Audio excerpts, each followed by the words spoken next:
Знак преклонения пред жизнью человека нам дарит праздник пожилых людей. Дорогие друзья, добрый день, здравствуйте. Мы очень рады вас приветствовать в нашем зале, во Дворце культуры. И сегодня я предлагаю наш праздник переименовать. Я думаю, все с удовольствием согласятся.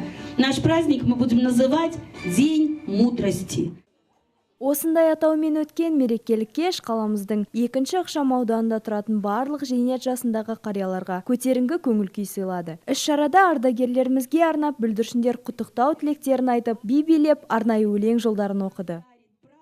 Ежегодно в преддверии Дня города, Дня пожилых людей. Жыл сайын қала күніне және қарттар күніне орай біздің гимназия қамқорлық акциясын жариялайды. Осы жылы марафон негізінде мейірімді жүрек атауымен жұмыс жасауды бастадық. Бұл қайырымдылық акцияны аясында біздің көшеде тұратын қарттардың үйлеріне барып, хал жағдайларын біліп, құттықтап қана қоймай, осы жылы оларға арнап мерекелік шара ұйымдастыруды шештік. Концерттік бағдарламадан басқа біз оларға дастархан жайып марапаттау қағаздарымен құттықтаймыз. Қарты бар елдің қазынасы бар деген керемет қанатты сөз бар халқымызда. Қаламыздың өткені мен бүгініне куәгер болып, шаһардың өркендеп дамуына үлес қосқан азаматтар бүгінде ел сыйлаған қарияға айналған. Абыз ақсақалдар біздер үшін нағыз еңбекқор тұлғаның нақ көрінісіндей болса, жастарымыз үшін тәрбиенің қайнар бұлағы, іспеттес жандар.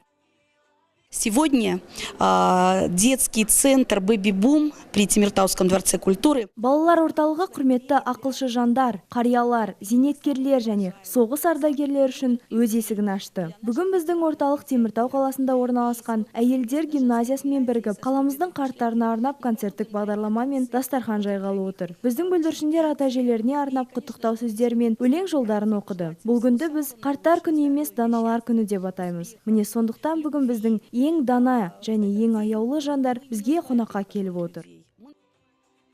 Сонымен қатар бұл мейірімді жүрек акциясы барысында гимназия басшылығы жыл сайын түрлі марафондар өткізіп тұрады екен. Акция аясында тек зейнет жасындағы қариялар мен соғыс ардагерлерінен басқа кәмелет жасына толмаған балаларды бейімдеу орталығы мен туберкулезге қарсы балаларды емдеу орталығына да көмек көрсетеді.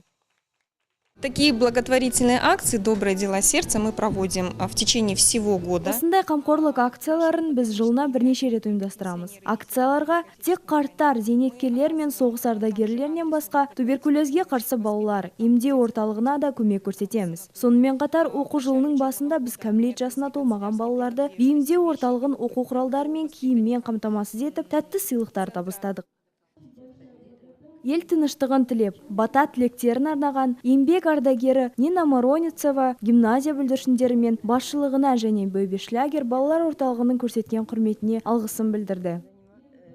Работаю с 2007-2007 года. Мен екінші ықшам ауданда тұрғалы осы гимназиямен бірігіп жұмыс жасап келемін. Бұл гимназия зейнеткерлер мен соғыс ардагерлеріне құрметтеп қарап, әр мереке сайын бізді құттықтап тұрады. Бүгінде міне бүлдіршіндер бізге арнап дастархан жайып, арнайы тосын сыйлар әзірлепті. Бұның барлығы қатты қуантады.